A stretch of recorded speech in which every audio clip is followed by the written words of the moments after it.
So, what the hell is this NGRX? I was too confused. ഇത് എന്ത് തേങ്ങയാണ് ഈ NGRX എന്നൊക്കെ കൺഫ്യൂസ് ചെയ്യുന്നത്. So quick disclaimer. ഈ വീഡിയോയിൽ എനിക്കെന്താണ് മനസ്സിലായത് എന്നാണ് ഞാൻ പറയുന്നത്. I don't argue that this is the correct thing. First of all, what's NGRX? സിമ്പിളായി പറയുന്നത് ഒരു ഫ്രെയിം വർക്ക് ആണ്. Obviously you will know that. And ഞാനിത് എങ്ങനെ മനസ്സിലാക്കിയെന്ന് വെച്ചാൽ നമ്മൾ ഒരു കോമ്പൗണ്ട് തമ്മിലുള്ള കണക്ഷൻ കമ്മ്യൂണിക്കേഷന് വേണ്ടി നമ്മൾ ഇൻപുട്ട് യൂസ് ചെയ്യുന്നു, ഔട്ട്പുട്ട് യൂസ് ചെയ്യുന്നു. അതിന് കുറച്ചുകൂടി അപ്ഡേറ്റഡ് ആയിട്ട് നമ്മൾ സർവീസ് യൂസ് ചെയ്യുന്നു. ഈ സർവീസിനും കുറച്ചുകൂടി അപ്ഡേറ്റഡ് ആയിട്ടാണ് നമ്മൾ സ്റ്റേറ്റ് യൂസ് ചെയ്യുന്നത്. സ്റ്റേറ്റ് മാനേജ്മെന്റ് സ്റ്റേറ്റ് ഉള്ള NGRX യൂസ് ചെയ്യുന്നത്. So basically its purpose is that we can call from any component within the application this NGRX. അപ്പോൾ നമ്മളൊരൊറ്റ സ്റ്റോർ നമുക്ക് ആവശ്യമുള്ള സാധനം എടുക്കുന്നു, വെക്കുന്നു, അതാണ്. അപ്പോൾ ബേസിക്കലി ഈ വീഡിയോയിൽ ഞാൻ ഇല്ലസ്ട്രേഷനോ ഡെമോൺസ്ട്രേഷനോ ഒന്നുമില്ല. Just I'm talking what I have understood from the what is NGRX and maybe it's helpful to you. And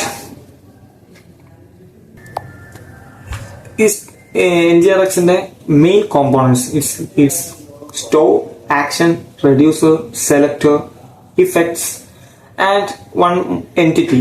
And I'm not talking much about entity, just about also much not about the effects. Effects ne kuricho entity ne kuricho കാര്യമായിട്ടൊന്നും പറയുന്നില്ല. Then what's store?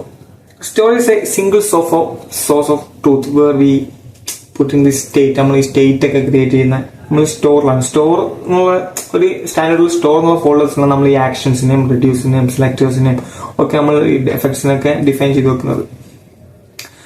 And ഈ NGRX use ചെയ്തിട്ടുള്ള ഒരു cred application ഉണ്ട്. അതിന്റെ git link ചെയ്താൽ കൊടുക്കുന്നുണ്ട്. അപ്പോൾ സിമ്പിളായിട്ട് ആക്ഷൻ എന്താ പറയുമെങ്കിൽ ഇതിൽ ആക്ഷൻ നമുക്ക് എന്താണ് ഒരു ആക്ഷൻ ചെയ്യേണ്ടത്. നമ്മളിപ്പോൾ സിമ്പിളായിട്ട് ഒരു ഫംഗ്ഷൻ നമ്മൾ ഡിഫൈൻ ചെയ്യും. ഒരു ഫംഗ്ഷൻ നെയിം കോൾ ചെയ്യുമല്ലോ, അതേപോലെ നമ്മൾ എന്ത് ചെയ്യാണ് ഒരു ആക്ഷനെ ഡിഫൈൻ ചെയ്യുന്നത്. ഇവിടെ നമുക്ക് ആക്ഷനിലല്ല ഒരു പാരാമീറ്റേഴ്സോ പ്രോപ്സ് വഴിയാണ് നമ്മൾ കൊടുക്കുന്നത്. റിട്ടേണോ വരുന്ന ആ സാധനം നമ്മൾ കൊടുക്കുന്ന ഡിഫൈൻ ചെയ്ത് വെക്കുന്ന സ്ഥലമാണ്. അതിൽ നമ്മളൊരു വെക്കുന്ന സ്ഥലമാണ് എന്ത് ആക്ഷൻ. നമ്മൾ ചെയ്യുന്ന സ്റ്റേറ്റിനുള്ള ഈ സ്റ്റേറ്റിന് മാറ്റം വരുന്നതാ. Action is a plain object that represent in essence change the state. And ആക്ഷന് എന്തായാലും ഒരു ടൈപ്പ് ഉണ്ടാകണം. അതുപോലെ നമ്മൾ ക്രിയേറ്റ് ആക്ഷൻ NGRX സ്റ്റോറിന്റെ ക്രിയേറ്റ് ആക്ഷനുള്ള ഫംഗ്ഷൻ യൂസ് ചെയ്തിട്ടാണ് നമ്മൾ ചെയ്യുന്നത്. And let's move to reducer.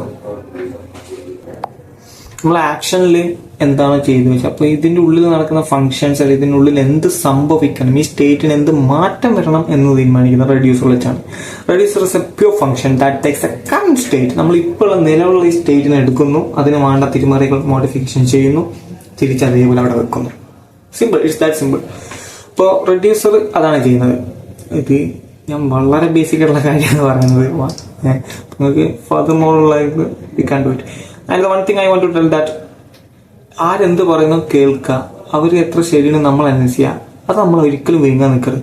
അത് നമ്മൾ ഉറപ്പിക്കണമെങ്കിൽ അവൻ പറഞ്ഞാൽ എന്താ ശരിയുണ്ടെന്ന് നമുക്ക് ബോധ്യപ്പെട്ടാൽ മാത്രമേ നമ്മൾ വിശ്വസിക്കാൻ പാടുള്ളൂ. Next move to selectors. What's the purpose of selectors? Selectors നമുക്ക് സിമ്പിളായിട്ട് പറയുകയാണെങ്കിൽ ഇത് സ്റ്റോറിൽ നമ്മൾ കുറച്ച് സാധനം വെച്ചിട്ടുണ്ട്. ഇത് കയറി എല്ലാവർക്കും ഇങ്ങനെ നേരെ കയറി നിരങ്ങാനുള്ള സ്ഥലമല്ല സ്റ്റോർ. അപ്പൊ നമുക്ക് ഒരു സെലക്ടേഴ്സ് വെച്ചാണ് നമുക്ക് ഈ ഒരു സംഭവം എടുക്കണം. അപ്പൊ നമ്മൾ സെലക്ടേഴ്സ് വെച്ചിട്ട് ഇതെടുക്കുക എന്ന് പറയും മൂപ്പർ. അപ്പൊ മൂപ്പർ ഇതെടുത്ത് നമുക്ക് ഇതിനുള്ള ആക്സസ് തരും.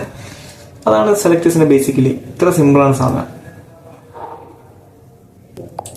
ഇനി എഫക്ട്സ് വരുമ്പോൾ എഫക്ട്സിൽ എനിക്ക് മനസ്സിലാക്കാൻ കുറച്ച് പ്രയാസപ്പെട്ടിട്ടുണ്ട്. Still I have doubts. If you know that better comment out.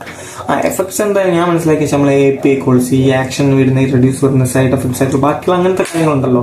ഇപ്പോൾ API നിയന്ത്രിക്കുക. ഞാനിപ്പോൾ എൻ്റെ ക്രെഡ് ആപ്ലിക്കേഷൻസിലും യൂസ് ചെയ്തത് API കോൾ വരുമ്പോഴാണ്.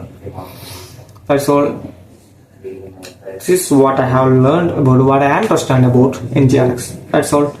Until next time, take care, peace out, take care, and I hope helpful ആയിരിക്കുന്നത്.